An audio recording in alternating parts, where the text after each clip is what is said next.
Welcome back, or welcome if you're just joining us. It's the France 24 debate, and we're seeing how Donald Trump's policies could blur the lines between Democrats and Republicans, most notably when it comes to big infrastructure spending. We're talking about it with Republican strategist Dana White, who joins us from Washington. Also in the U.S. Capitol, Dan Mitchell of the Cato Institute, and here in the studio, Francesco Saracino, economist at the French OECD Policy Institute. Before the break, Dana White, you were talking about how Donald Trump is ahead of the curve when it comes to this idea of infrastructure spending. How does the math add up, though? He's promised big tax cuts, and he's promised to spend big on repairing America's roads and bridges and tunnels and dams. How does it add up, and will he alienate Republicans?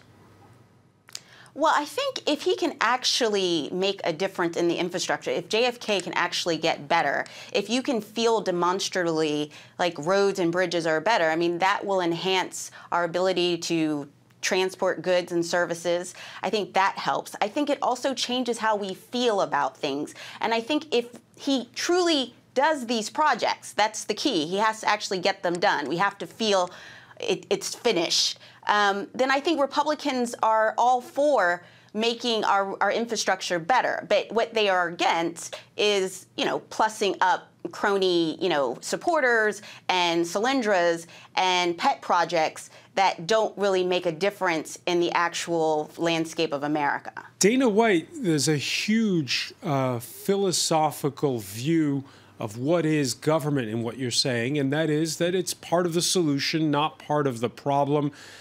This is a big break, isn't it, from the party that brought you the Tea Party? Absolutely. He is definitely a pragmatist.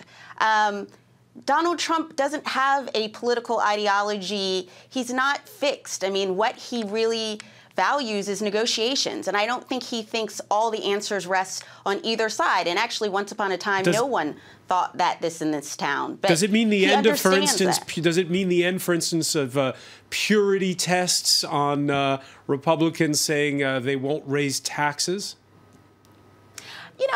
Listen, I think we are, this is Wednesday, so I think we still have to see how he works with this Congress. But I think he is definitely going to challenge conservatives. I think he's going to challenge Republican orthodoxy. And I think that that's a good thing. I think that part of the reason he won is he's willing to shake it up. He's willing to make Republicans and Democrats rethink how we operate. The world has changed. And so the things that might have been applicable in 1980 are not applicable in 2017. And I think it's at least worth examining that, and he's willing to do that. Dan Mitchell, the old fault lines between left and right no longer apply. I'm seeing, for instance, that the Speaker of the House, Paul Ryan, has come out saying that he's in favor of Trump's infrastructure project. Well, if he knows what Trump's infrastructure project is, then he's ahead of the rest of us, because Trump hasn't really shown his hands on this. But here's my worry. Donald Trump does a big federal government infrastructure project, just like Obama's fake stimulus. It'll cost 3 times as much as people say, and very little will actually get done because the jobs aren't shovel-ready. These are things that shouldn't happen out of Washington. They should happen at the state and local level. And while I agree perhaps with Dana's political analysis, I'm horrified at the thought that Donald Trump will sort of destroy the limited government heritage that the Tea Party had brought to the Republican Party. I'm afraid that Donald Trump is just going to be George W. Bush Part 2, because what was Bush? He was a big government Republican. We got a tax cut, yes, but we got a lot of spending, and that didn't turn out so well. And so I want the Republican Party to go back to the principles of 1980, because Ronald Reagan's reign was successful. We reduced the burden of government, we lowered tax rates, we deregulated, and we got great results. Well, we had bigger government under Bush. That didn't work. We got bigger government under Obama. That didn't work. I don't care whether a politician's a Republican or a Democrat, or if he's Donald Trump with no ideology. If you make government bigger, it doesn't work. But is this the end of the Republican Party already as we know it, Dan Mitchell? And has Trump got the upper hand on those fiscally conservative lawmakers? I think Trump does have the upper hand for the simple reason that a lot of Republicans, when you sort of dig down underneath the surface, they're big spenders themselves. Politicians love spending other people's money. They get to play Santa Claus. They get to go to their states and their districts and say, look, I'm giving you money. Now, of course, they're counting on the fact that people don't realize that the politicians took that money from them in the first place. So, yeah, a lot of Republicans will go along with Trump. Yes, there will be some fiscally conservative small government Republicans who will rebel if Trump turns out to be a big spender like Bush. But at the end of the day, Trump will get most Republicans to go along with him because those Republicans are politicians first and principled advocates of small government second. By the way, the Democrats taking Trump's infrastructure ideas seriously. In his State of the State speech on Tuesday, California Governor Jerry Brown bashing the new president copiously on a full array of issues, except on infrastructure spending. Amen to that, said Brown. California has roads and tunnels and railroads and even a dam that the president could help us with. Brown was speaking the same day that leading congressional Democrats unveiled their proposal for a $1 trillion spending plan, outlining why and how the federal government should pay to rebuild those crumbling, federally maintained roads and bridges that Brown was talking about. Now, the Senate Minority Leader Chuck Schumer even went the president's way, it seemed, when it came to turning the heat up on China. If President Trump is serious about bringing jobs back to the U.S., he could immediately, on his own, without congressional action, label China a currency manipulator. Francesca Saracino, what's your reaction to that? The Democrats egging the president on when it comes to the infrastructure projects, bashing China as well, a protectionist wind that's blowing on both sides of the aisle, and we've seen it here in Europe as well. Well, once again, two different issues. On infrastructures, the American infrastructures are notoriously in very bad condition, and investment in these infrastructures has certainly a very high return. Could this be the make-or-break issue for Donald Trump? In perspective. So it's not surprising that he wants to do it. It's not surprising that good economists, lots of economists, side with that. And it's not surprising that the Democrats on that could go along. About China is a little bit of a different story because defining China currency manipulator today, when China has been trying to keep the yuan from depreciating for the past couple of years, is a little bit weird. I mean, it seems like they're living in another era, like 15 years ago. So are you surprised to see both? Honestly, I don't understand how can you today even think of defining China a currency manipulator. Are you surprised to seeing the opposition in the United States agreeing with Trump on this issue? No, because, I mean, infrastructures have been... No, on the issue of China. On the issue of China. No, because as we know, protectionism. I mean, it was very clear from Washington. The lines of protectionism versus free trade are really transversal, and there is a big protectionist movement within the Democratic Party. And probably these are the people Schumer was talking to. Dana White, China right now desperate to prevent capital flight. Why are so many American politicians accusing the Chinese of currency manipulation? Well, I think you have seen over the last nearly 20 years, you've seen this incredible growth in China. And on the wave of Donald Trump's miraculous win, I think Americans have felt like we've been taken advantage of. And so it's very easy to get on this bandwagon of China. China has the factories. Everything's made in China.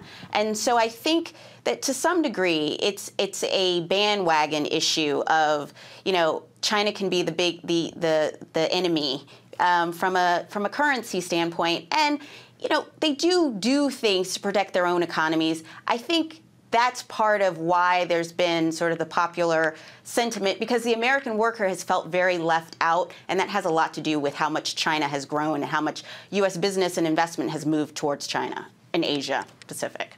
It's moved in both directions, however, and what you have today are interdependent economies, Dana White. There seems to be this idea of us versus them that just doesn't mesh with reality. Well, you're right, but again, you're talking about politicians, so things don't necessarily have to make sense per se. I think part of that is it's very easy to bash China because the American worker has, a lot of American workers, and what we saw in this election, have felt as though they have been left out of this great globalization. And China has benefited, and it's very clear that China, and that's not necessarily a bad thing, but I think you seeing more and more politicians talking about it, I think that's why. Last week, we reported on how the new administration in Washington had business leaders who had congregated in Davos, as they do once a year, turning to China's president as their new beacon of liberal free trade. Xi Jinping, the star of the World Economic Forum with his big speech. And now with Trump backing out of the Trans-Pacific Partnership trade deal, Australia and its prime minister think they may have found Washington's replacement. We want to have more opportunities with more markets. We already have a China-Australia free trade agreement. Certainly, there is the potential for China to join the TPP. Dan Mitchell, what are your reactions to Prime Minister Turnbull's comments? I think this is why Trump is mistaken with his protectionism.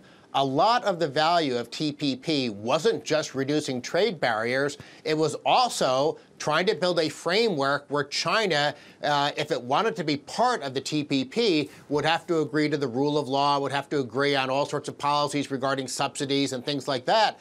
And so Trump, in effect, has gone off the playing field, and he's given China an opportunity to play a much, much bigger role, which is very ironic because Trump actually thinks he's fighting against China, when in reality, he just probably strengthened China in the entire region. Dana White, you agree?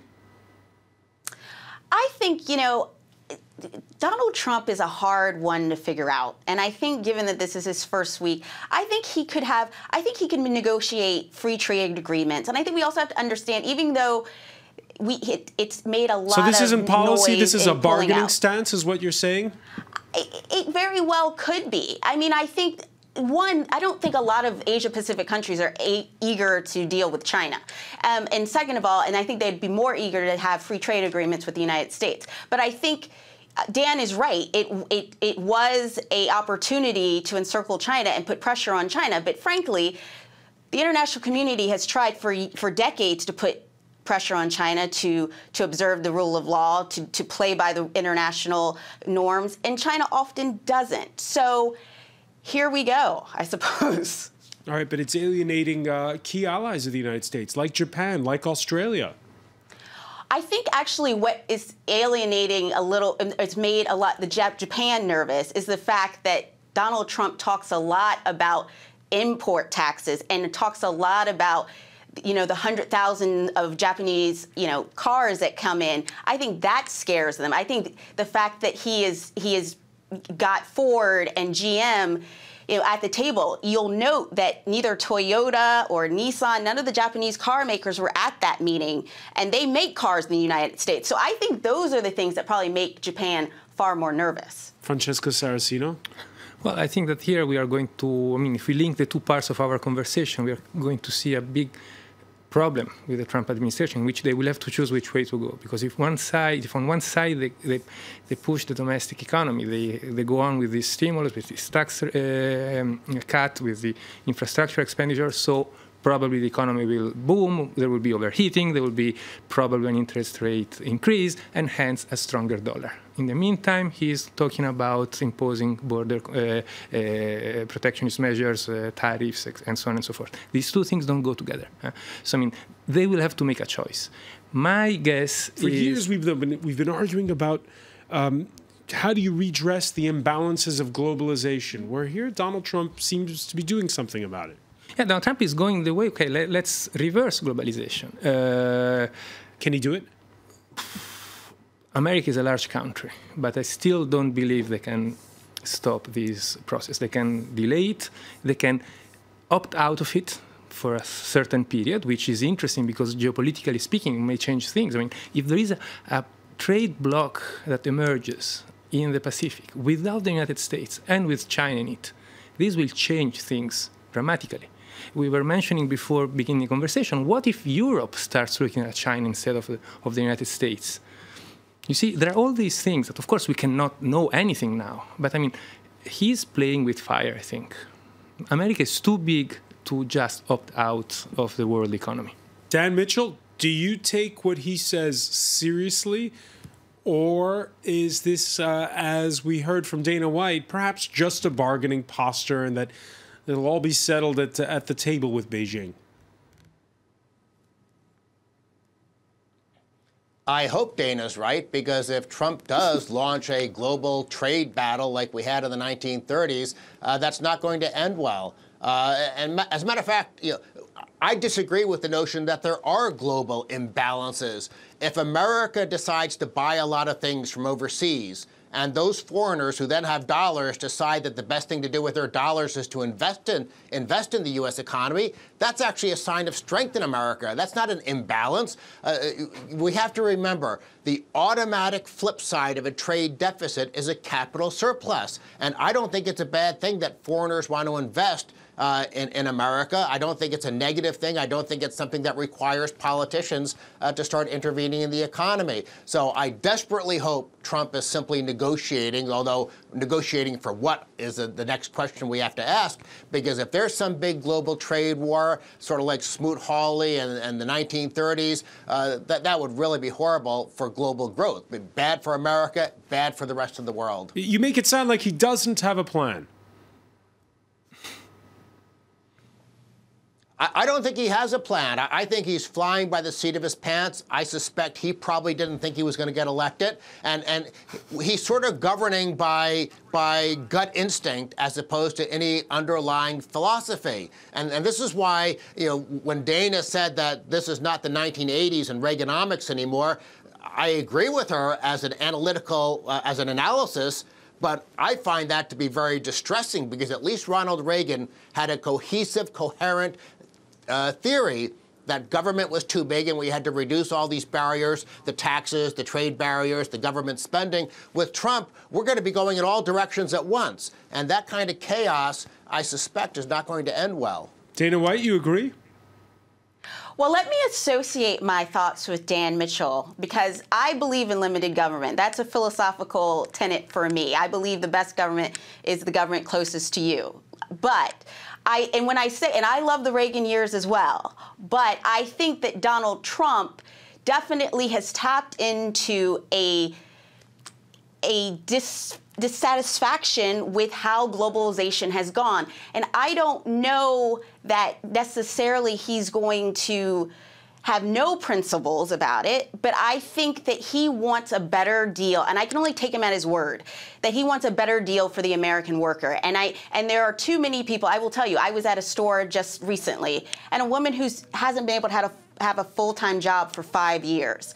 And so he's really tapped into that, because there are just too many Americans who don't feel as though it has happened. I've spent some time in Middletown, Ohio, which used to have lots of factories.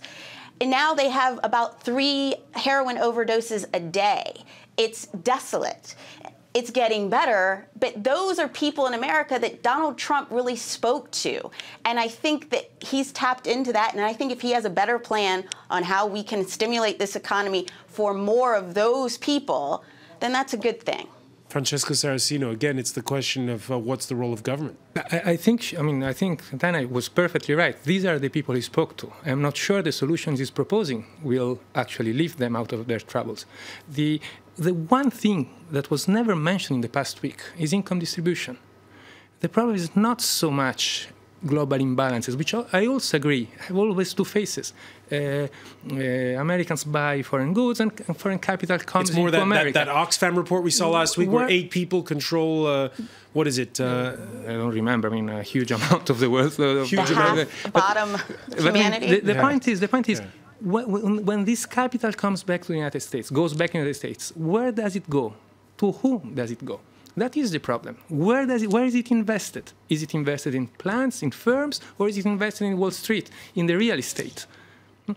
The problem is not so much China against America. I'm sorry, but the problem is the 1% globally against the 99% globally once again. And this is something we never heard from Trump. Trump is part, we all know it, of the 1%. I'm not sure he will go against his fellows. And that is the problem with him. Not so much the rest. I mean, he's speaking to the, I mean, he's getting people through their gut feelings. So he's speaking to their bellies. But I'm not sure he's giving them he will give them the right solution. It's not enough to bring back growth. Trickle-down economics did not work, beginning with the Reagan years. So Dan Mitchell, it's not the imbalances between countries we should be focusing on, but the imbalances between the very, very rich and the rest of the population. I disagree very strongly with that. First of all, Reaganomics was a great success. Median family income rose dramatically. In other words, it wasn't just the people at the top. It was all across the spectrum in America that we got better results. I think the problem that we have in the 21st century so far is that both under Bush and under Obama, government has gotten bigger. At the beginning of the century, America was ranked number 3 in the Economic Freedom of the World Index. Now we're down, I think, to number 14 or something like that. And as a result, and critics would say it's because America doesn't invest in education and infrastructure. Our economy has slowed down. We spend more on education per capita than any country in the world, but we have a very inefficient government monopoly education system. And actually, one of the areas where I'm hopeful about Trump is that we'll get some school choice and get better results, because we have abysmal results for the amount of money that we spend. So we need to, and whether Trump does this, who knows, but we need in America to dramatically scale back the burden of government spending, lower tax rates. We need to go back to the kind of free market policies we had under Reagan in the 80s and under Clinton in the 90s. So we had one Republican, one Democrat making us more free, and then this century we've had one Republican and one Democrat making us more statist. We've become more like Europe under Bush and Obama, so is it any surprise we're having more stagnant European-type growth numbers? Francesco Saracino? Well, I mean, I think we're living in a myth here. We're discussing a myth, the myth that the private sector is always efficient and the public sector is always inefficient. Let's look at healthcare, which is one of the other big issues in the United States. The United States have the highest, one of the highest expenditure per capita of the OECD countries. Yet their outcome is very, very inefficient. They have very bad healthcare statistics. Why is it so? Part of the explanation is because a lot of that money goes through the private sector, not through the public sector. So the French system, which is much more geared towards the public sector, has much better outcomes. And we spend less in France. So you see, it's very old, this idea that everything that is private is efficient and everything that is public is inefficient. It's not true anymore. Francesco Saracino, when we look ahead to the election cycle in this country, and there are also going to be elections in the Netherlands and in Germany this year, what will be the Trump effect? Well, Trump speaks to the guts of people who are left out. And people who are left out in the US as much as they're left out here, in Germany, in Italy, and so on and so forth, in Britain. So this type of proposals, Trump, the Marine Le Pen, even if, of course, it's not the same thing, or Beppe Grillo in Italy, and Northern League, the AFD in Germany, so all like of these parties found a way to talk to the